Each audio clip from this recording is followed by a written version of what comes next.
Jó estét Budapest, ez itt a Juventus 103.9, benne pedig, ahogy minden hétköznap este 9-től a Budapesti Arcok, én Fehér Marian vagyok, köszöntök mindenkit, és már is belekezdünk a ma esti, ígérhetem, izgalmas beszélgetésbe, hiszen már itt ül velem szemben vendégem, akinek családi öröksége az irodalmi közeg, s bár szülei mindent megtettek, hogy mégiscsak eltántorítsák az efféle kenyérkeresettől, ő maga azt állítja, soha nem is gondolt másra, mint hogy írással foglalkozzon. Egészen fiatalon kezdte a rímek faragását, a stílusok próbálgatását, saját hangjának keresését. Érte olyan hatás, ami miatt abba hagyta volna, aztán olyan is, ami ösztökélte. Mára több kötetes szerző, akinek regénye is siker lett. Közben évek óta maga által alapított folyóiratot szerkeszt, kritikákat ír, tanít és előad, és most kijönne legújabb alkotásával, az Elfelejtett ünnep című 32 költeményt tartalmazó művel, ám úgy tűnik, ma ez nem olyan egyszerű. Olvasóitól kell előjegyzést gyűjtenie, hogy az elkészült versek ne a fiók mélyén szunnyadjanak. Hát halljuk, milyen lehetőségei vannak, és hogyan közelít az élet adta kihívásokhoz vendégem ma este, Nyerges Gábor Ádám, fiatal költő, prózaíró, kritikus, lapszerkesztő, akit köszöntök a stúdióban, jó estét kívánok, szia! Szia, és köszöntöm a hallgatókat is, jó estét! És ezzel meg is alapoztuk az első kérdést, hogy te minek tartod magadat? Hűha, hát úgy nagyjából ezen halmazok valami kevertsének. Az biztos, hogy inkább tartom magam íróembernek, alkotóembernek, mint mondjuk sajtómunkásnak. Közben viszont 2 lapnál szerkesztek, kritikákat elég sokat írok, tehát végül is akármelyik lehet ezek közül. Az apropó, ami miatt én most mindenképp szerettem volna, hogy most beszélgessünk, saját jogodon nyilván bármikor, de az az, hogy van egy olyan helyzet, előállt egy olyan helyzet, amit én azt gondolom, hogy jobb, hogyha a közönség is megismer, méghozzá azt, hogy így a 21. században egy költő, hogyha ki szeretné adni a maga kis művét, akkor ez most úgy működik, hogy előjegyzéseket kell hozzá gyűjtenie. És az a levél, amivel te ezt a barátaiddal tudattad, ez úgy is kezdődik, hogy nekem a kérés nagy szégyen, de olyan helyzetbe kerültél, hogy erre szükség van. Kicsit avassuk be akkor a hallgatókat, hogy mi történik, mi zajlik itt. Rendben, ez nem egy túl vidám történet. Ugye jelenleg, hogyha valaki mondjuk nem saját erőből kíván megjelentetni egy verseskötetet, nincsenek erre otthon 100 000-ei, akkor egyetlen egy helyre tud vele pályázni, egyetlen egy forrásból tud erre pénzt kapni, és ez ugye a Nemzeti Kulturális Alap, aminek folyamatosan nyírbálják a költségvetését. Nyilván egyre kevesebb könyvet tudnak támogatni, ettől függetlenül néha vannak meglepetések, hogy milyen szerzők, vagy milyen kiadók szorulnak ki a támogatandók köréből. Tehát most a legutóbbi pályázaton én most már másodszor pályáztam ezzel a kötettel, és nem tudtam támogatást kapni. Meglepően nagy presztízsű kiadók hiányoztak például a támogatandók listájából. Ez nyilván nem ilyen lakossági panasztétel a részemről, csak ez a szomorú, hogyha innen nem kap valaki támogatást, akkor onnantól kezdve oldja meg, ahogy tudja. Majd megpróbálunk harmadszor is pályázni, de hát ugye 2 sikertelen után nem tudom, mennyi esélye van egy harmadik pályázatnak, és innen jött az ötlet. Azt hiszem, hogy a kiadó mondta előbb, de én is gondoltam rá, hogy akkor forduljunk az olvasókhoz, végül is jó esetben őket érdekli, ha nem, akkor meg minek is kiadni a könyvet. Hát igen, de ez ugye egy olyan helyzetet teremt, hogy úgy tudsz előjegyzést kérni, kapni egy könyvre, hogy nem tudod, hogy ez miről szól. Nyilván azok, akik ismerik a te művészetedet, azok már másként állnak ehhez hozzá. Nyilván az is, aki azt mondja, hogy nyitott vagyok, és itt van egy fiatal költő érdeke, de hát, hogy azért eléggé be vagy határolva. Arról nem beszélve, hogy ezt sok helyen olvastam, és azért is bátorkodom ezt felhozni, hogy ez neked te egy művészalkotó ember vagy, tehát neked nem a saját marketingeddel kéne foglalkozni. Nyilván ez testidegen. Így meg pláne. Bár az lenne, tehát én nap mint nap azt érzem, hogy ez egy tőlem idegen dolog, de közben az ember beleszocializálódik, bármilyen hülyén hangzik ebbe a helyzetbe. Tehát ugye Magyarországon... Magánmecénások? Nagyon ritkán vannak, és akkor általában arra a művészvilág gyanakodva szokott nézni. Aha. Részben azért, mert nyilván sokan vagyunk rosshiszeműek, általában az ember elmegy alkotóembernek, akkor rosshiszemű lesz rögtön. Miért? Ez egy belejáró? Igen, azt hiszem. Szóval ez egy kis gonosz közeg, na jó, nem. Tehát kis frusztrált közeg. Én mondjuk magamból indulok ki, igen, hogy az ember mindig egy picit gyanakodva néz mindenre, meg hát a másik az, hogy nagyon derék elég dolog nyilván, hogyha valaki a saját pénzével nem tud már mást kezdeni, ahelyett, hogy venne, mit tudom én, egy jachtot, azt mondja, hogy ebből virágozzék a magyar művészet, de végül is nem ez tehát ez nem menti föl mondjuk az államot, vagy bármilyen szervet, aminek az volna ebben a feladata, hogy támogassa a művészetet. Úgyhogy marad ez a csináld magad módszer, de egyébként is, tehát erre az ember egy idő után nyilván néhány szerencsés kivételt leszámítva rászokik, mert hiszen Magyarországon nem nagyon működnek irodalmi ügynökségek. A könyvkiadóknak sem pénzük, sem idejük, sem emberük nincs arra, hogy még igazán komoly marketing tevékenységet folytassanak. A legnagyobb 2-3 kiadót leszámítva erre nincs egyszerűen lehetőség. Ergo, hogy tud egy alkotó eljutni, és itt elég kis közönségről beszélünk, akik kortárs irodalmat olvasnak, de még ahhoz a közösséghez is csak úgy, hogy önmagát nyomatja, ami persze folyamatos szorongást szül az emberben. Nem szerencsés dolog rákattintani valakinek a közösségi oldalprofiln, és azt látni, hogy folyamatosan azzal van tele, hogy itt megjelentem, ez történt velem, benne leszek a Juventus Rádióban, és kiírom. És hogy ez nem kelt túl jó benyomást kívülről nézve. Én sem nagyon szeretem, hogyha valaki folyamatosan a saját ügyeit nyomja a pofámba, közben viszont teljesen átérzem, ez körülbelül az egyetlen lehetősége, hogy tudjanak róla. Igen, miközben egyébként az is van, hogy sokat sápítozunk azon, hogy leszokunk az olvasásról, legalábbis a szépirodalomról, mert azért azt nem lehet mondani, hogy nem dugorog a könyvpiac, csak valami más, egészen másféle fajta stílus az, ami az embernek az arcában nyomatódik reklámokból, azért ezt elmondhatjuk. A másik pedig az, hogy hát a költészet, hogy hát kortárs költőt olvasni, az megint csak egy ritka dolog. Ugye a költő az a nagybecsben tartott, de már régen elhunyt valaki. Ez így szokott lenni. Igen, tehát ezt megértem, hogy ez igen nehéz, hogyha valaki ezt szeretné művelni, és ne adj Isten, ebből még valamelyest szeretne valami hasznot is, vagy nem is tudom. Talán nem is a haszon. Azt hiszem, ez már az illúzió része igazából csak annyi, hogy ez megjelenjen. Na minden esetre most akkor ilyen értelemben, vagy 100 évet visszamentünk az időbe, a régi nyugatosok éltek hasonlóképpen. Tehát azt kell tudni, ez az Elfelejtett ünnep című új kötet, amelyet igazából ugye előjegyzéssel lehet megszerezni. Na ez mit jelent pontosan? Mert hogy elmondtuk, hogy milyen szomorúak a körülményei, de frankon fizikailag ez mit jelent? Hát még ez sem könnyű. Tehát még azt sem tudom mondani, hogy van egy link, az ember rákattint, bum, kész a dolog. Mivel ugye hát sem a kiadó, sem én nem álltunk készen arra, hogy ilyen megoldáshoz kell folyamodni, ezért most egy olyan macerás dolog van, hogy kell küldeni egy e-mailt az előjegyzési szándékról, hány példány, milyen címre, milyen névre, és utána szépen be kell menni a bankba, kiállni azt a borzasztó hosszú és kellemetlen sort, ami ilyenkor ezzel jár, szépen fölírni otthon a bankszámlaszámot, és átutalni a pénzt. Tehát én azt hiszem, hogy ennél kellemetlenebb és fárasztó módon könyvet szerezni, még az a szerencsésebb, amikor ilyen e-bank accountja van valakinek, akkor azt hiszem könnyebb utalni. Nekem például nincs. Tehát, hogy én nagyon szidnám saját édesanyámat, hogyha elő kéne jegyeznem a kötetem, mert egyszerűen egy fárasztó és macerás dolog. Arról nem is beszélve, hogy hát ez a kötet jó esetben, ha összegyűlik elég előjegyzés, akkor majd nyáron jelenik meg. Mi pedig a kiadóval még karácsony előtt kezdik az előjegyzési kampányt, hát mondjuk úgy, hogy decemberben nem aratott túl nagy sikert a dolog, mert ugye mindenki rohangászik a karácsonyi bevásárlás után, és nem feltétlenül hagyja meg, hogy majd nyáron kap egy könyvet a pénzért. Világos. Hát én azt látom rajtad, hogy ez tényleg nehéz neked, és el is vagy egy kicsit ebben fáradva. Ez így idő után nyilván kiül az ember fejére, meg az ember, hogy mondjam, bele is szokik egy ilyen panaszkodós pózba. Tehát, hogyha jön veled szembe egy költő az utcán, és megkérdezed, hogy van, az a legritkább eset, hogy azt feleli, hogy jól.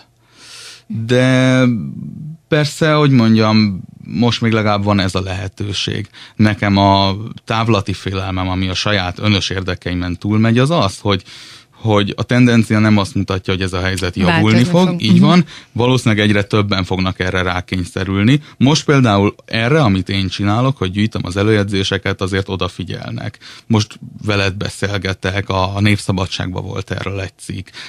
lesz még egy-két interjú, úgy tudom. Tehát, hogy most jó, még de azon kívül, hogy azon kívül, hogy ennek lehet hangot adni, tudunk rajta tényleg egy kicsit szörnyűködni, hogy itt van egy fiatal költő, és lám, mire kényszerül, és akkor ezzel együtt ki lehet tágítani a kérdést, hogy hát hol van az állami támogatás, hogy akkor kinek fontos a kultúra, kinek fontos a költészet, kinek fontos az, hogy az ember művelődjön, és így tovább. Azon túl mit hoz ez? Tehát sikerül valamilyen módon valóban előjegyzést gyűjteni? Hát most nekem a hétvégéig lezárt adataim vannak a kiadótól, már majdnem a felénél tartunk. És akkor innentől kezdve jön ez, hogy a pohár félig van teli, vagy a fele hiányzik belőle. Mármint a költségek felénél. Igen, tehát nem állunk feltétlenül rosszul, de hát még nagyon-nagyon sok meló lesz, és nagyon sok embertől kell boci szemekkel szívességet kérnem, hogy zsákba macskát vegyen tőlem. Én pont ebben a körbeküldött levélben, ahol nagyon felemelő módon kértem előjegyzéseket, oda belinkeltem néhány verset a kötetből, hogy legalább valamennyi látszódjon belőle, de hát túl sokat nem nagyon lehet, mert összesen 32 vers van ebben a verses kötetben. Ez egy viszonylag vékonyka kis dolog, tehát nem arról van szó, hogy egy sok száz oldalas, vaskos könyvnek a nagyon drága megjelentetését nem tudták finanszírozni.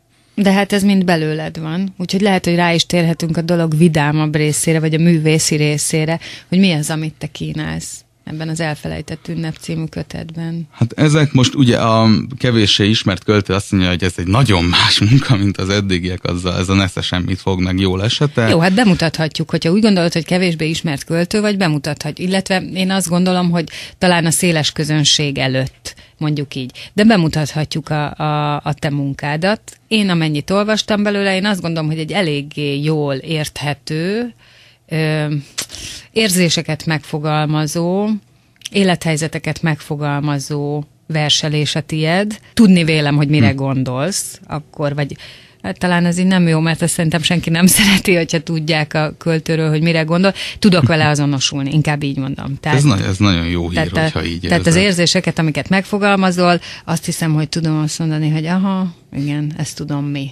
Ez egy nagyon jó jel, én körülbelül erre na jó, nem, nyilván az ember nem úgy ül le verset írni, hogy most írok valamit, amivel jól lehet azonosulni, de megpróbáltam olyan értelemben leegyszerűsíteni azt, amit én a költészetről gondolok, hogy minden sallangot megpróbáltam elhagyni. Én amikor elkezdtem verseket írni, még kamaszkorom hajnalán, 13-4 évesen, akkor ugyanazt csináltam, mint az összes 13-4 éves dilettáns, szomorú verseket írtam a holdfényről, és a halálról, és a mit tudom én, miről mindenről. De miért gondolod, hogy mindenki így csinál? Tapasztalom. Vagy akiből lett valami? Folyóirat szerkesztőként tapasztalom. Ez az apokrif folyóirat, ami most már a 8. év folyamába lép, ennek az a feltett szándéka, és ennek eddig egész jól azt hiszem meg is tudott felelni, hogy a legfiatalabb irodalmi generációból fedezzünk föl mindig ember. Fedezzünk föl, az nem hangzik, az nagyon beképzelt. Mondjuk azt, hogy ajánlatokat teszünk az irodalmi kánonnak, hogy itt is van egy tehetséges ember. Ebből következően nagyon-nagyon sok kezdőköltőnek kapjuk a verseit mindenhonnan, és nem is feltétlenül csak a legfiatalabb korosztálytól. Nagyon sok pályakezdő keres meg minket, és ez nagyon sok költőnél visszatérő elem, hogy közhelyes, szomorú verseket írnak, és tetten érhető, hogy az olvasmányélményeik vagy Petőfinél érnek véget, vagy talán még József Attiláig elmentek, Adiig. Ilyen hatásokat lehet érezni rajtuk, nagyon sokszoros, egyre unalmasabbá váló leöntésekben. Ez nem csak a tehetség, ez a tehetséges költőknél is így van. Valahol nyilván mindenkinek el kell kezdeni. De ez egy minta, amit követnek, igen. Mert hogy és akkor mondjuk itt kibővíthetjük a költő fogalmát, tehát nem csak az van, hogy nagybecsben tartott, de viszont már régen elhunyt, hanem azt is tudjuk róla, hogy egyébként szegénységben élt, és egy csomó gondja volt, és szomorú dolgokat fogalmazott meg. Igen, ezt valahogy lehet, hogy világirodalmilag is van egy ilyen tendencia, de hogy a magyar kortárs irodalomban a költő az a fickó, akinek folyton van valami problémája, folyton szomorú. Hát nyilván, hiszen azért ventillál és írja ki magából. Hát igen, de hát azért ennél valamivel gazdagabb az élet. Mondom ezt most úgy, hogy egy viszonylag rossz hangulatú kötetet tettem le az asztalra éppen, tehát ugye nagyon szép, hogy másoknak beolvasok, miközben ugyanezt csinálom. De tehát ez egy nagyon jellemző és fontos minta. Nézzük meg a magyar költészetből mondjuk azt a részt, ami bekerül a tankönyvekbe. Hát ott csomó ilyen szomorú, kedélybeteg pasas van. Egyiknek nője nincs, a másiknak, hogy a haza elvész, jaj, háborúba kell menni, ez az amaz. Tehát mindegyiknek valami problémája van, és így is tanuljuk őket. Így. Megnézed legtöbbször, ugye gimnáziumban, általános iskolában mi történik? Előbb elolvassuk a költőnek az életrajzát, ami jellemzően egy ilyen egypercesnél picit hosszabbra lecsiszolt drámai szöveg arról, hogy már megszületett és azonnal szenvedett, még beszélni nem tudott, de már nagyon sírt. És utána olvassuk el 3-4 kiemelt versét ennek az illusztrálására. Igen. Azt, hogy a költő is egyébként egy ember volt, aki valószínűleg evett jókat, jó, ha éhezett, akkor nem, de hogy volt szerelmes és boldog, meg mit tudom én, biliárdozott vígan Hát igen, de arról kevésbé írt valószínűleg. Hát igen, de ha igen, az meg nem illik bele a képbe. Tehát nem is árt, hogyha le van csiszolva valamilyen nagy tragikus szomorúságra a költő élete és munkássága, ezt így kapjuk meg. De hogy mondjam, hát nyilván az emberre persze első körben az hat, amit olvas. Tehát nagyon fiatalon nyilván vannak élményeink a világról, de ezeket csak sablonosan tudjuk megfogalmazni, mert hát hogy másként tudnánk, először próbáljuk megfogalmazni. Na, én arra is kíváncsi leszek, hogy rád mi és hogyhatod, de egy kicsit még menjünk vissza a kérdés felvetéshez, az pedig az, hogy ebbe az Elfelejtett ünnep című kötetben, amire ugye, mint mondtuk, elő lehet jegyezni, mi az, amit te most az olvasók elé társz, és azt mondtad, hogy egy kicsit más, mint az eddigi verseid. Mire én azt reagáltam, hogy szerintem nagyon letisztultak a képek, amiket te használsz, és nagyon jól érthetőek, jól megfogalmazottak az élethelyzetek. Úgyhogy azért vagyok kíváncsi, hogy akkor itt mit értesz ez alatt, hogy kicsit más? Azt, hogy én ja igen, azt hiszem ezért kezdtem el, csak nagyon hosszan belebonyolódtam, hogy én milyen versektől jöttem. Tehát én ugyanezt az Egyen világfájást írtam le, és ez a dilettáns korszakom, ez el is tartott jó pár évig.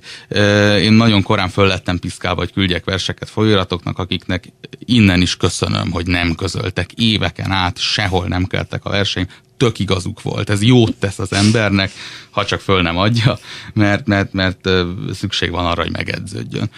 És lett egy pont, ahol elolvastam néhány Orbán Ottó verset, akiről én előtte nem, hát tudtam, ugyan nevét ismertem, hogy van egy ilyen költő, de hát még elég sok költőről úgy tudtam, hogy van.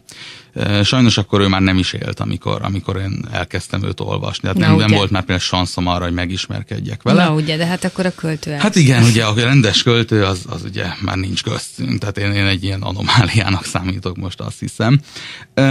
És azt láttam, hogy az Orbán Ottó versekben rengeteg a poén, a könnyedség, a finomság, úgy tud utalni korábbi irodalmi művekre, vagy párhuzamos életművekre, hogy attól nem érzem azt, hogy pánikrohamot kapok, mert még nincs bölcsészdiplomám, és nem tudok vele mit kezdeni, hanem érteni. Másik az, hogy érdekel. Tehát engem az is érdekel, hogy Orbán Ottó hogy viszonyul, teszem a Sztandorihoz, vagy Balassihoz, holott hát úgy tűnik, amikor az ember erről beszél, hogy ez kinek a magán, ugye hát mit olvastál, írd oda a lapszélére, kész.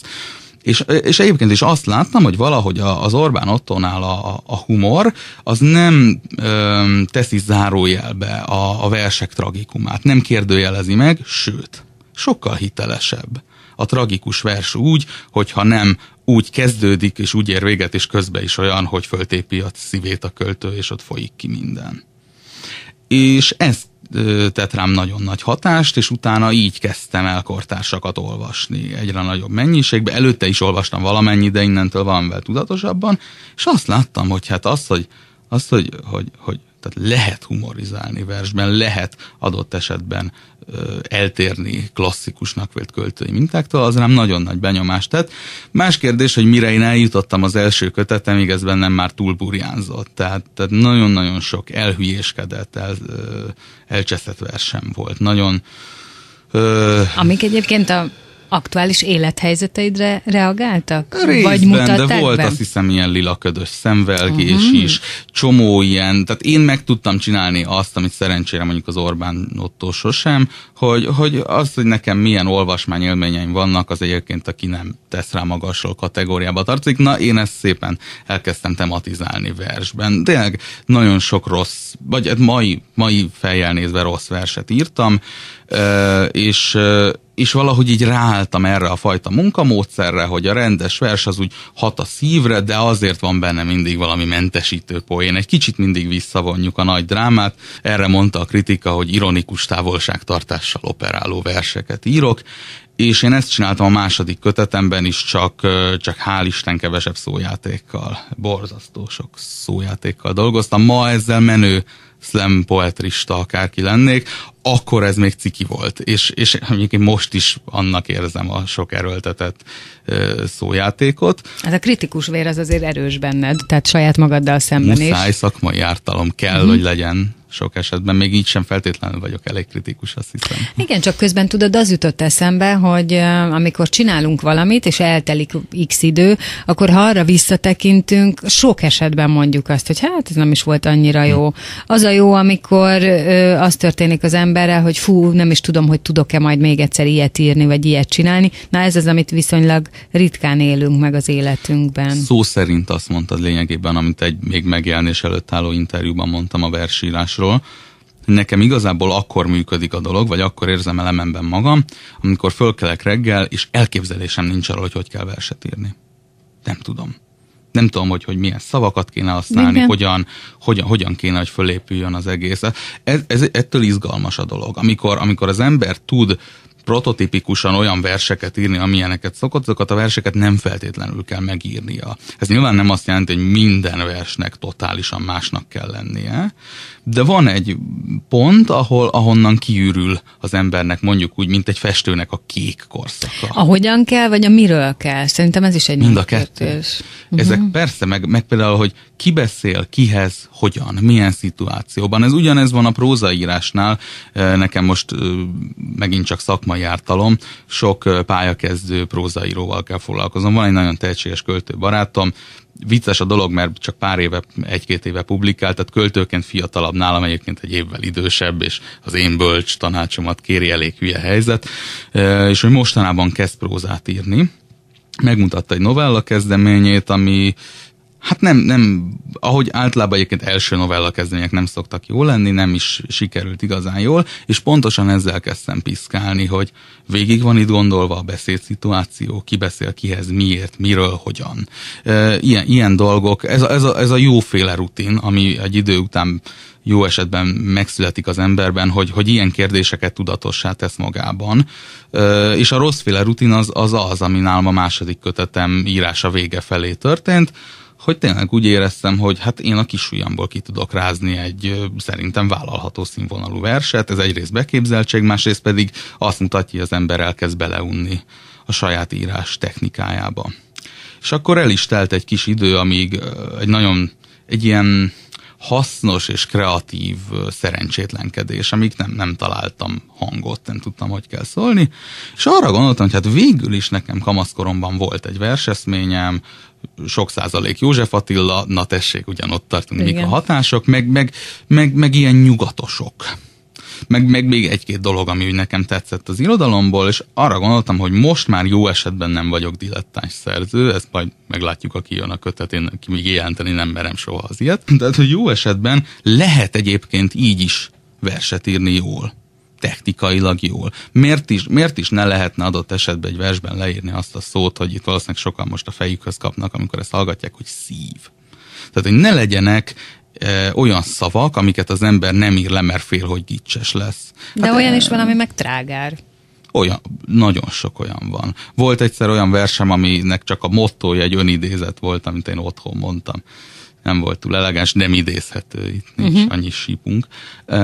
Valami 150 komment jött egy online labban meg, hogy én egy elmebeteg állat vagyok, be kéne zárni. Persze, tehát hogy pontosan a trágárság ugyanúgy hozzátartozik, ha annak megvan a maga helyi értéke. Hát az minden, tehát én abban hiszek, hogy nincsenek rossz szavak, hanem rossz kontextusok vannak.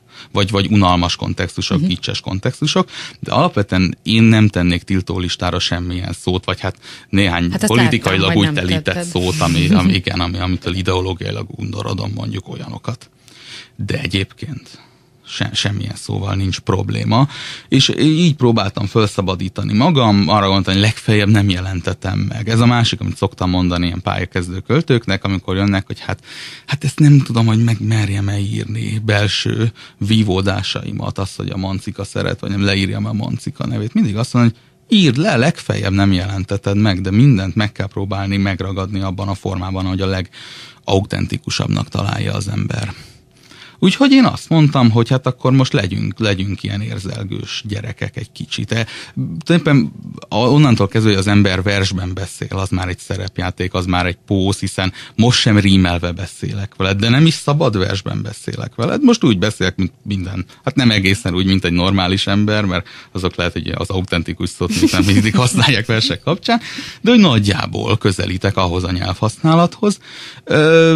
Mindig van egy kis póz a versírásban. Maga az, hogy verset írok, egy kicsit póz, akkor most miért is ne lehetne poénkodás meg ironizálás után most komolyan venni magunkat. Most játsszuk el, hogy tényleg attól még az ember a 20-as évei, pláne akkor még inkább az eleje felé van, attól még lehet komoly, lehetnek egzisztenciális aggodalmai. És akkor az elfelejtett ünnepben már inkább ennek adsz hangot? Vagy inkább ezt fogalmazod? Igen, ez egy ilyen elég koravén dolog, amit én ott műveltem. Nekem tulajdonképpen egy ilyen ködös ideám volt, amikor ezek a versek születtek. Ez egy elég koncentrált alkotói időszak volt, így 2011-től 13 nyaráig. Én arra gondoltam, hogy ha mondjuk másnap fejemre esik egy tégla, meg lehet halni fiatalon. Költőknél egyébként ez néha elvárás szokott lenni, hogy illik. Igen. És hát akkor így marad utánam X számú vers, de mondjuk még egyet lehetne írni. Akkor az mi lenne? Mit akarnék én még úgy elmondani? És akkor ez. Hát ezzel azért elég erősen rákényszerítetted magad arra, hogy nagyon összeszed. Igen. A miért, a hogyant. Igen. Engem szoktak ezzel piszkálni, hogy én egy ilyen locsogó költő vagyok. Ezt annak köszönhetem, hogy a második verses kötetem, tehát ott körülbelül megőrültem, ez egy nagyon grafomán időszak volt. Ott is egy másfél év alatt írtam valami 170-80 verset. Sok közlendőd volt. Igen, de a legjobb az, amikor irodalmár kollégák mondják, hogy na azért ez már sok, tehát ennyit azért nem szeretünk mi se olvasni. Még mielőtt kinyitnák a kötetet. Ez nem jó. Végül meghúztam 150 versre, ez lett a rövidített változat. Nem bocsánat, 120-ra. Tök mindegy egyébként. És ez egy ilyen nagyon vastag verses kötet lett, pláne második kötetnek.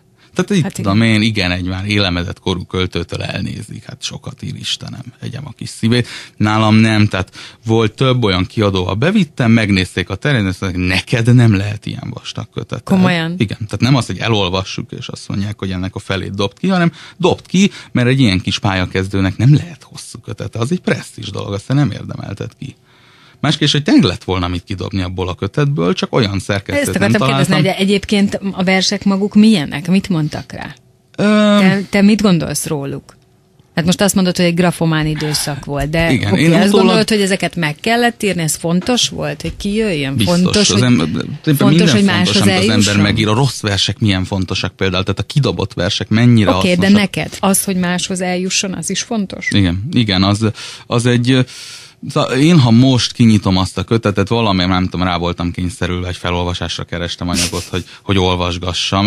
Nem jó dolog egyébként így visszaolvasni műveket, de pár év elteltével megvan a maga perverz izgalma, hogy na akkor milyen ember voltam, vagy milyen író voltam, szembesüljünk vele. És majdnem végig olvastam azt a kötetet, azt mondtam, hogy ha a szegény olvasóktól elvárom, akkor na gyerünk, nézzem meg én is, és úgy voltam vele, hogy én sokkal rosszabbra emlékeztem.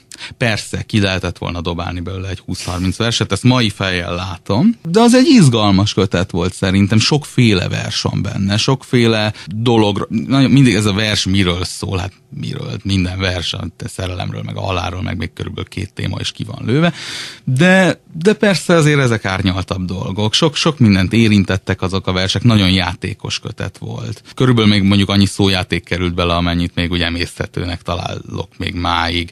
Nagyon sokféle verselést váltogattam benne, nagyon alaposan meg volt szerkesztve ebbe a kötetbe, 10 ciklus volt, és majdnem megpróbáltam, hogy mindennel összefüggjön. Voltak régen azok a lapozgatós könyvek, ahol azt hiszem, én már nem tudom, dobókocka. Ja nem, az volt igen, hogy az oldalon alján ott volt, hogy akkor ha így akarod, hogy folytatódjon a történet, akkor ide lapoz, ha úgy, akkor oda lapoz, és nagyon sokféle történet ki tudott rajzolódni, ezek jófajta játékok voltak. Én is valami ilyesmit akartam, ahol adott esetben a 120. oldalon van egy ajánlás, ami visszautal az 5-re, és így össze-vissza lehet lapozgatni.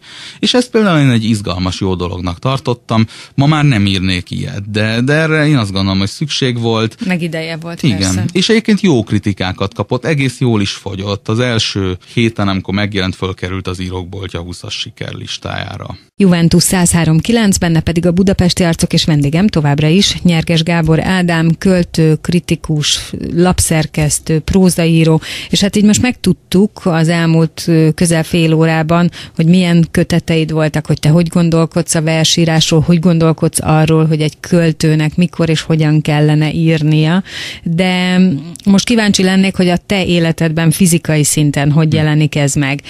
Kezdve onnan, hogy egyáltalán mi vitt a versírás felé, tehát mikor kezdődött ez neked, hogyan, miért, tehát miről gondolod, vagy miből gondoltad, hogy verset kell írnod? Ez egy nehéz, ugye egyrészt ilyenkor levakarhatatlanul ott van az embernél, már aki hasonló cipőben jár, mint én, hogy mindkét szülőm humán értelmiségi, édesanyám nem szépíró, apám igen, méghozzá ő költő is volt, ő abba hagyta a versírást egy nagyjából 20 éve.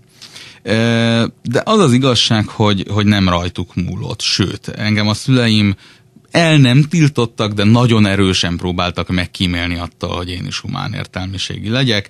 De a közeg maga olyan volt, ami körülvett. Igen. Tehát annyi helyzeti előnyöm nyilván volt, hogy én már 4-5 évesen láttam otthon íróbácsit. Már nem csak a szülőket, hanem megismerkedtem irodalmárokkal.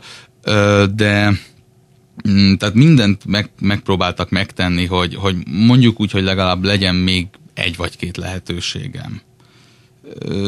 Én persze még nem is feltétlenül kamaszos lázadásból just se hagytam, hogy legyen még pár lehetőségem. Tehát én azt hiszem, hogy azt nem tudom, hogy ehhez mennyire értek, de hogy máshoz nagyon nem voltam jó matekból, nem értek jól a földrajzot, nem tudtam elképzelni, hogy nekem más lehetőségem legyen az életben, mint hogy... És más vágyad? Hát minden kisfiú akar űrhajós lenni, és cowboy, és vadakat terülő juhász, az annyira nem akartam lenni, de focista, rockstar, de hogy persze, voltak ilyen elképzelések, de már akkor, amikor ezekre vágytam, akkor ilyen játéknak tűntek. Tehát én valahogy mióta az eszemet tudom, úgy képzeltem el magam, mint egy író, alkotó embert, aki mellesleg szabad idejében, ha van, akkor pengethet gitárt, meg csinálhat ezt-azt, elmehet focizni, most már rám is férne, hogy újra focizzak egy kicsit, de hogy azt sosem gondoltam komolyan, azt hiszem, hogy én nem író vagy irodalmár akarok lenni. És nem tudom igazából, hogy ez a fajta exhibicionizmus tulajdonképpen honnan jön az emberben. Néha arra szoktam gondolni, hogy ez olyan, mint valami genetikai betegség, amit úgy kap az ember, és egyszerűen meg kell tanulnia vele együtt élni, elfogadni, adott esetben megbarátkozni vele. De nem tud ellene tenni igazán sok mindent, és nyilván az a szörnyű, hogy az ilyen genetikailag adott dolgokhoz nem feltétlenül jár tehetség. És nem csak magamról, tehát hogy nagyon sok olyan embert látok, akiről én tényleg azt gondolom, hogy nem tehetséges szépíró, de azt elhiszem, hogy nem tud más csinálni. Egyszerűen képtelen nem író emberként létezni. Hát ez egy nagyon nagy dráma tud lenni. Mindenképp, és ami engem mindig is foglalkoztat, és már sokszor hangsúlyoztam ebben a műsorban is más művészeti ágaknál is, hogy hát, hogy ez a tehetségkérdés. Ki az, aki tehetséges? Ki szerint tehetséges?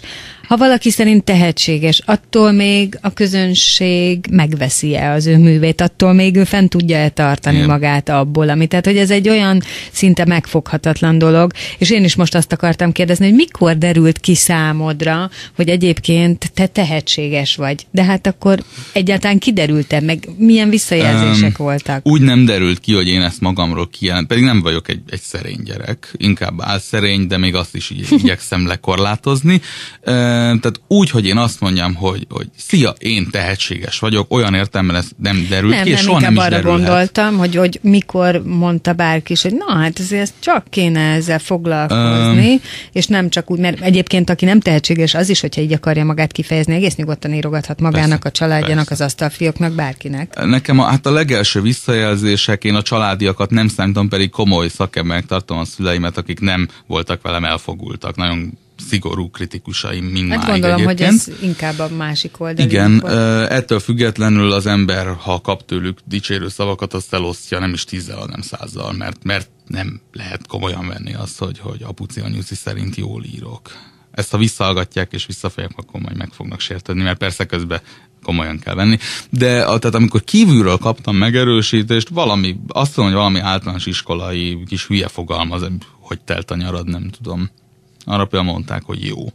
Aztán olyanok voltak, hogy, tehát ez azt, hogy nem tudom igazából például a kezdőpontját megmondani, hogy én mikortól írok verset, amikor már komolyan vettem, és tapicskoltam a saját kis szenvedésemben, ez volt a 13-14 év körül, de én már előtte ilyen kis hülyéskedésekkel, ilyen kis rímjátékokkal szórakozgattam, énekórán, ahol piszok rosszul viselkedtünk, mi énekzene tagozatos általános iskolások voltunk, nem szeretünk egy csomó népdalt, átírtuk a szövegét, persze trágára, vagy viccesre, vagy bármi, azokban rendszerint nagyon szerették, amiket csinált. Ott meg volt a közönség siker. Volt olyan, hogy mindannyian untuk és utáltuk a János Vitézt, mert memoriter kelt belőle, hát akkor írtam egy, mit tudom én, Fradi Drucker, János Vitézről szóló kis hülyeséget. És az ilyen kis pici dolgaimat elkezdték szeretni az osztálytársak, körbeadták, röhögtek rajta, mondták, hogy de jó, írjak még 2 versszakot. Ezért egy idő után szörnyű, amikor itt én akadályversenyen van valami feladat, hogy fogalmaz meg rímbe, és akkor hogy 30 ember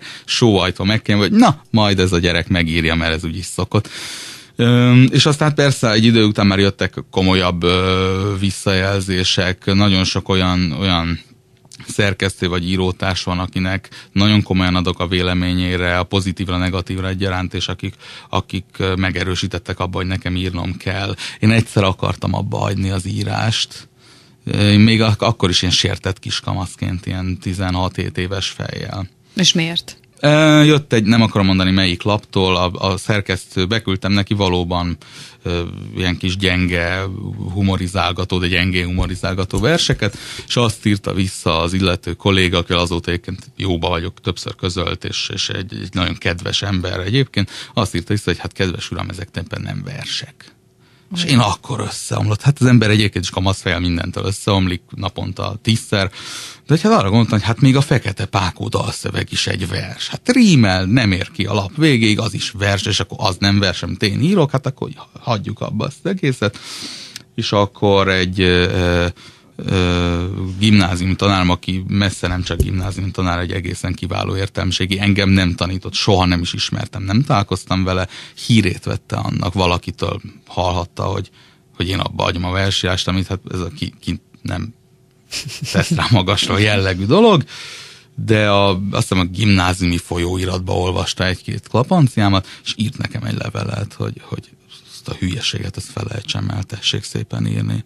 És én arra gondoltam, hogy ha ő azt mondja, hát, akkor nem érdekes az, hogy én mit gondolok. Annak az embernek a véleménye jobban érdekelt, és máig, hát nyilván amikor az ember mondjuk például ilyen megalázó helyzetbe kerül, hogy előjegyzések kellenek a könyvéhez, akkor sokszor úgy fölmerül az emberben, pláne hogyha nem az van, hogy 2 csettintek, és azonnal ott van az összes előjegyzés, hogy akkor kinek írok én, kit érdekel ez, és ilyenkor szoktam arra gondolni, hogy én ezeknek az embereknek Igen, meg írok. azt hiszem, hogy ezt a kérdést nem igazán lehet komoly választ várva feltenni, nem? Hogy kinek, minek írsz, meg mit. Tehát, hogy ez a művészet az egy megfoghatatlan dolog, az egy élményt ad. Tehát ez egy elég abszurd az is, hogy ez egy áru.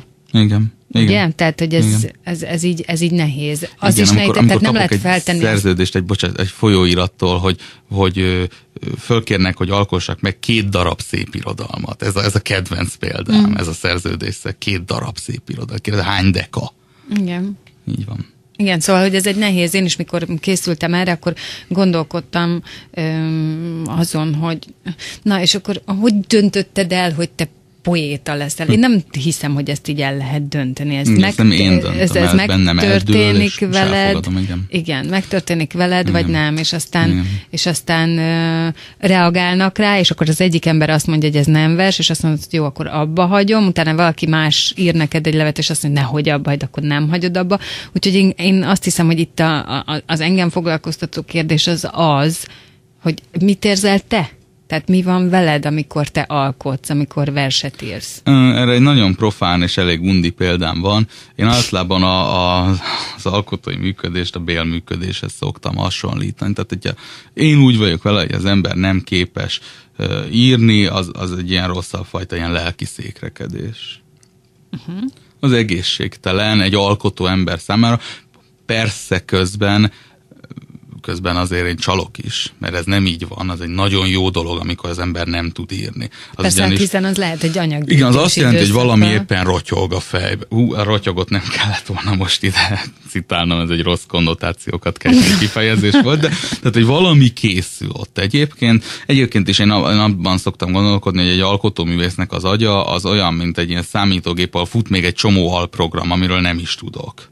Ugye a háttérben, most valószínűleg miközben beszélgetünk, valami, hány százalék CPU teljesítmény az elmegy a fejemben arra, hogy a regényemben nyilván találódik ki éppen valami, amin dolgozom, lehet, hogy 3 verssor kipattan, majd hazafel az utcán azt hiszem, hogy ezt most írtam egy nagy, nem mondom mit most írtam, frászt, nyilván menet közben is íródik, meggyűlik fel a dolog, csak nem mindig megfogalmazható az, ami íródik, de tehát folyamatosan zajlik egyébként a munka. Ez nyilván nem lehet ezzel palásni, tehát az ember 3 órát bámulja a plafon, bejönnek, megkérik, mit csinálsz, nem lehet azt mondani, hogy írok, de egyébként részben így van. Amúgy ez a miért ír az ember? Tényleg, igen. Én azt mondom, hogy egyszer futottam bele jó kérdés-válasz kombinációba. Megismerkedtem egy általam nagyon nagyra becsült szerkesztővel, bizonyos Mányoki Endrével, most az Irodalmi Jelenversrovatát csinálja, de ő még a régi, a nagy mozgóvilágnak volt szerkesztője, meg sok egyéb mellett, a Kortársban is dolgozott, mindegy. És küldtem neki verseket, még nem tudtam, hogy fog rá reagálni, mondta, hogy na, üljünk le, ismerkedjünk meg.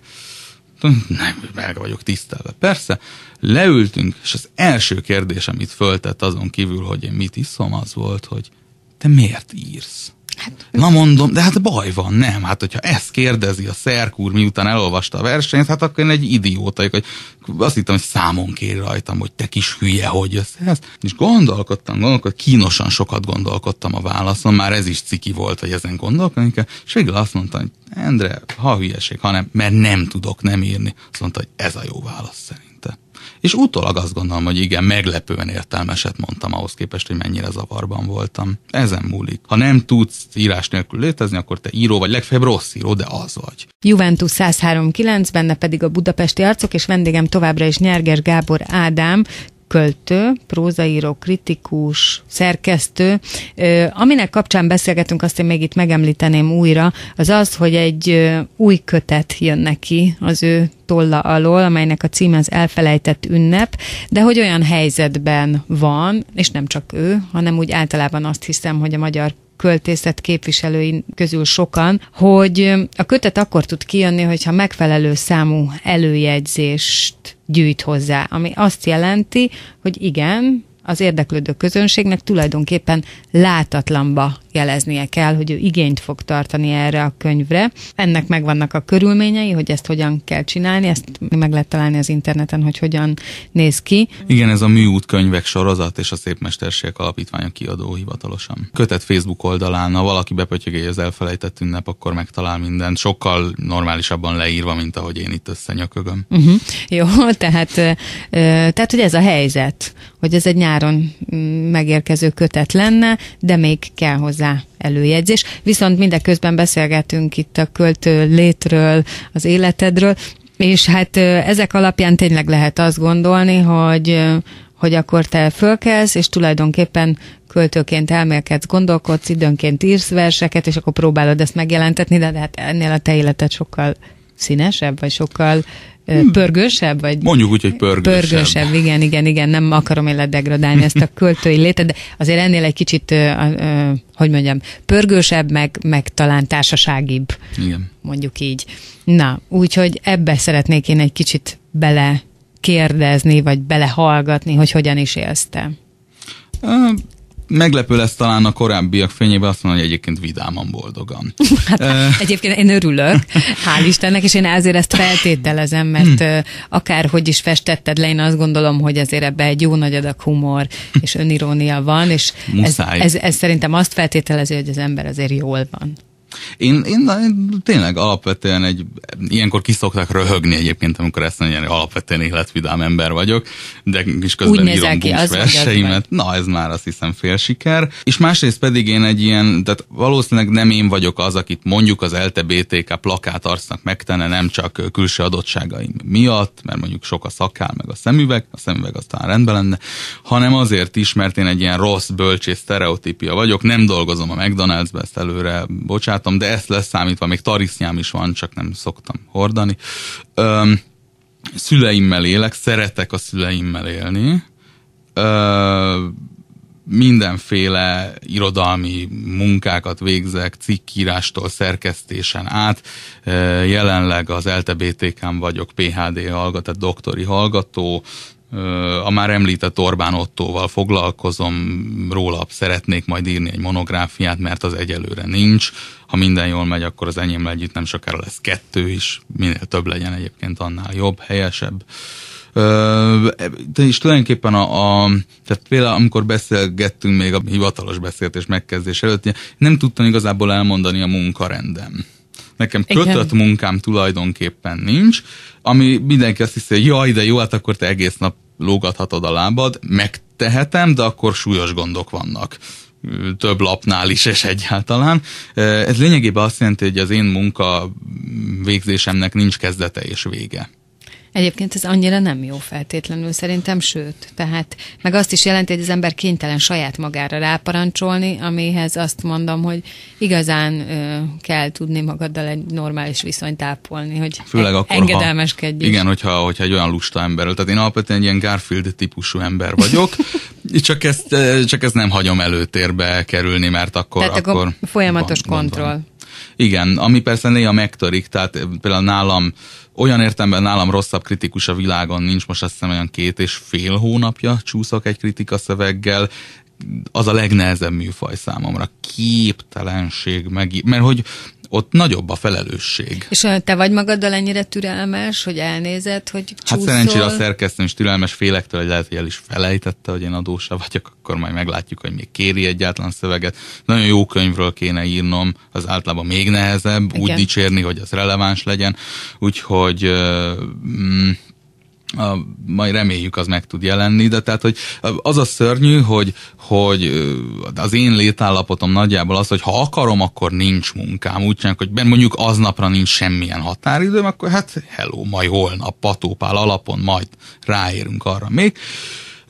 Vagy így, vagy pedig azt mondom, hogy de hogyha nem csak abból indulok, hogy mikorék körmömre valamelyik határidő, akkor egyszerre 6 dolgot kéne csinálnom. Kéne írnom a disszertációmat, kutatnom kéne, tanulmányt írni, konferenciaadást csinálni, közben kritikákat kéne írni, ugye elfben én egy regényen dolgozom. A gyakorlatban nem, mert pár havonta hajlandó vagyok lecsippenteni rá 1-2 órát. így nem lehet igazából jól regényt írni, mert az egyébként egy napi írás gyakorlat kéne, hogy legyen. Igen, nem is hallottam még ilyet. Igen, hát nem is nagyon halad a regény, tehát nagyon az eleje felé meg majd meglátjuk, milyen igen, lesz. Hát ez meg a de másik. Szerintem egyszer csak rákényszerülsz, hogy leülj és vele foglalkozz. Muszáj lesz, ezért írok legalább néha egy picit, belekezdek fejezetekbe, én borzasztó rosszul viselem, hogyha valami nincs befejezve, sok mindenem nincs befejezve, és akkor ez engem addig nyom azt, hogy de muszáj írni, tehát általában ilyen tusakodások zajlanak. Ezt akartam kérdezni, nem egy ilyen önnyomasztó nagyon sztoriba nagyon vagy csak, te? És akkor ez visz tovább, hogy tulajdonképpen annyit nyomasztódsz saját igen, magad által, hogy csak el kell kezdeni ez csinálni. így van, tehát ez vagy átmegy egy ilyen mindent leblokkoló szorongásba, ilyen időszakom is volt, vagy pedig az ember azt mondja, hogy ezek végül is ilyen, nem akarok átmenni ezoterikusba, mert abban nagyon nem hiszek, de hogy ezek tulajdonképpen energiák. Hát azért ezt elhívhatjuk. Szorongási energia, amit mint egy erőmű, én megpróbálok produktivitásba áttenni, megfelelési szándékokba jó teljesítményt csinálni belőle. Úgyhogy nagyjából így fűtöm magam ezekkel. Jó, de mikor van az, hogy te ebben jól is vagy, jól is érzed magad? Hát ha nem lenne amúgy ez az előjegyzési dolog, akkor azt mondanám, hogy most. Mindig. Az előző regényem az egészen sikeres volt, jó, hát körülményeket számba véve. Mit nevezünk sikernek? Azt nevezzük sikernek például, hogy a kiadóból elfogytak a példányok, ez nem azt jelenti, hogy ne lehetne kapni, de hogy ott már nincsenek, a dedikálás közben fogytak, például kaptam még egy óra dedikálást a könyvhéten, mert nem volt könyv, be kellett szállítani. Nyugodtan mondjuk példányokat. A címét, ez a Cyrano című novella, füzér kisregény határán billegő könyv, elég jó sajtója is volt, nagyon sok lapban meg tudok jelenni, van egy 8. éve működő folyóirat, amit a 0. pillanattól én alapítottam. A legelső szám, ezt még ha az idő belefér, elmondom gyorsan, azt mi nem mondhatom ki azt, hogy melyik fénymásoló üzletben nyomtuk ki egyenként valami 50 példányt, és egy kis tűzőgéppel mi kapcsolgattuk össze az egyik szerkesztőtársammal. Ma ugyanez a lap egy országos terjesztésű irodalmi folyóirat, az Apokrif folyóirat, ami most egy könyvsorozatot indít éppen, tehát 3 szerzőnknek, ha minden jól megy, NKA, egyébként azon múlik ez is, akkor meg tudjuk jelentetni 3 szerzőnknek is az első könyvét. Tehát ez én úgy évi sok felolvasásunk van, most már szerintem átléptük a 100-as nagyságrendet a fennállásunk óta, de nagyon sok volt, viszonylag sokan járnak, irodalmi estekre ugye nem szoktak, de nálunk hál' Isten egész jók a nézőszámok. Szóval nagyon sok ilyen apró siker van, nyilván ahhoz, hogy az ember igazán jól érezze magát a bőrébe, az kell, hogy egy ilyen globális nagy sikertörténetté álljon össze az élete, de az nagyon kevés kivétellel nem magyar íróknak van kitalálva, és nem is mindenkire hat jól az ilyen bombasztikus nagy siker, az ilyen apró kis sikeradagok kellenek. Például az, hogy itt beszélgethetünk, nekem az egy nagyon fontos dolog, hogy itt lehetek, hogy költőként beszélhetek egy sokak által hallgatott rádióban. Ez is egy anomália igazából. De az, hogy megtörténhet, hát akkor ez ma már egy jó nap volt, egy eredményes, vidám nap. Hál' Istennek ebben a műsorban és jó esetben igen, tehát hogy ilyen napok kellenek, és akkor az ember könnyebben elvisel egy olyan napot is, amikor például hall egy olyan hírt, hogy ez a lap megszűnik, vagy ez a támogatás csökken, vagy ez az történik, akkor ilyen harci energiák gyűlnek az emberbe, elhiteti magával, hogy ő valami értelmes dologgal foglalkozik, ezt el kell hitetni magával az embernek, és onnantól kezdve ilyen Rambó üzemmódban úgy csinálunk, tehát nem úgy csinálunk, igazából valóban a kultúráért küzdünk, csak elég röhelyesen hangzik, hogy én éppen most harcolok a magyar művészet felvirágzásán, el is röhögtem, tessék. Hogy állsz te a befejezett műveidhez? Tehát amikor készen van valami, elengeded a kezét, hagyod, hogy élje a saját életét, mi történik veled?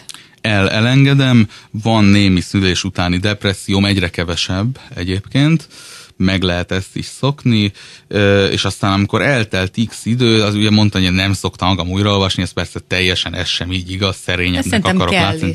Igen, időről időre el kell olvasni, az is nagyon tanulságos, amikor pozitív a vagy a benyomásom saját magamról, és hát abból rengeteget lehet tanulni. Sőt, egyébként nem is csak a befejezett, a félbehagyott művek, a szerintem pocsék művek, én azokat is elrakom, én nem vagyok az a költő, aki eléget kéziratot. Imádom a szarversenymet, tehát azokat újraolvasni, ezt hogy tudtam ilyen hülyén. Volt egy időszak, amíg nagyon nem ment a verseny, amíg úgy tudtam verset írni, fogtam egy szerintem pocsék versemet, lényegben szóról szóra, mint a Kossuth bicskája, hogy előbb a markolatát, utána a pengéjét cserélik ki, de ugyanaz a bicska. Szóról lecseréltem, végén lett belőle egy jó vers, tehát én rengeteget tanulok abból, hogy hogyan nem tudok írni, hogy milyen ügyetlen tudok lenni. Na most éppen ezért fontos szerintem, hogy te most kezdesz tanítani. Úgyhogy arról nem tudsz beszámolni, hogy milyen, de arról igen, hogy te hogy tervezed. Mert hogy ugye most itt beszélgettünk egy órát arról, hogy neked milyen volt az életed, hogyan haladt eddig a pályád, de hogy akkor most bejön az a felelősség, hogy te valamit átadnál egy felnövekvő generációnak, egy új nemzedéknek. Akiknél egyébként nem sokkal vagyok idősebb. Hát igen. Az a terv, hogy igen, tehát nekem voltak jó tanáraim, egy jelentős részüket egyébként ilyen kirúgdosták 1-2 éve az egyetemről, ez ugye akkor elég nagy port kavart, a BTK-ról mennyi kiváló professzort elengedtek, és na mindegy, ez egy olyan dolog volt, ami mindenkit megviselt, aki akkoriban oda járt. Hát igen, és aztán te vagy annak a generációnak az egyik utolsó tagja, aki meg elmondhatja. Igen, pontosan, tehát megpróbálok sokat visszaadni abból a tudásban, tőlük kaptam. Valószínűleg egyébként nem fog menni, tehát kezdő tanárok azért nem szoktak nagyon brillírozni. Bennem per pillanat annyi van, hogy csak még hülyébbé ne tegyem a hallgatókat. Nem akar megbántani őket, nyilván nem élből hülyék, de hogy nehogy az legyen, hogy nem rontanál. Igen, hogy pontosan, hogy még, tehát egy kevesebb tudással jönnek ki, mint amennyivel bementek. Hidd el, hogy ez nem fog megtörténni. Nagyon-nagyon igyekszem, nagyon, ez egy ilyen pozitív szorongás, de nagyon szorongok tőle. Mondjuk annyira nagy veszély nincs, hogy én ott taníthatok az egyetemen. Az egyetem nincs olyan helyzetben, hogy nagyon oda vegyen. Tehát nálam sokkal komolyan, nem szerénység, tényleg nálam műveltebb, okosabb, felkészültebb embereket nem tudnak, ha akarnának se ott tartani, tanítani. Rúgják ki az embereket, nem hogy fölveszik. Nekem az nagyon korántól kezdve egy álmom volt, én egyetemi tanár lehessek. A másik, hogy egy komolyabb nagy kiadónál szerkesztő. Persze bármit hozhat az élet, tehát ilyenkor az ember próbál kincstári optimista lenni. Valószínűleg ugye ez a doktori képzésem része, hogy én taníthatok egy fél évig, igazából egy kollégával együtt tehát egy fél évet tanítok. Abban bízom, hogy mondjuk egy 5-6 szeminárium alatt olyan nagy rombolást nem fog tudni véghez vinni, meg hát nem is ez a cél. Hát én azt hiszem, hogy egyébként, hogyha ezt a humort megtartva csinálod, akkor ez sok kellemes pillanatot nagyjából ilyen hülyeségeket tervezek mondani az első órán is, úgyhogy. Sok kellemes pillanatot szerezhetsz a tanítványaidnak, én pedig kívánok ehhez nagyon sok sikert, és még egyszer elmondom, hogy ugye előjegyzésre vár az Elfelejtett ünnep című kötet, amely nyáron jelenne meg, Nyerges Gábor Ádám tollából. Hát megtettünk mindent, hogy eljusson a közönséghez. Köszönöm szépen még egyszer a lehetőséget. További sok sikert kívánok. Köszönöm. És ez volt a Budapesti Arcok itt a Juventus 103.9-en. Én Fehér Marian vagyok, köszönöm szépen ma esti figyelmüket is, és ne felejtsék el, hogy a továbbiakban is minden este 9 órakor várom önöket a vendégeimmel, és nagyon fontosak az ajánlásaik is. Tehát, hogyha ismernek olyan embert, akiről azt gondolják, hogy példaértékű lehet valamiben mindannyiunk számára, akkor azt kérem, hogy írjanak róla ajánlást, és elérhetőségekkel együtt küldjék el a Budapesti Arcok @juventus.hu e-mail címre, és ott a legnagyobb közösségi portál is, ott mindig láthatják, hogy ki a vendég, azt is, hogy miről beszélgetünk. Budapesti Arcok holnap este is lesz 9-kor, de addig is maradjanak itt a Juventus 103.9-en. Legyen nagyon szép az estéjük, vigyázzanak egymásra és magukra. Jó éjszakát Budapest, a viszonthallásra!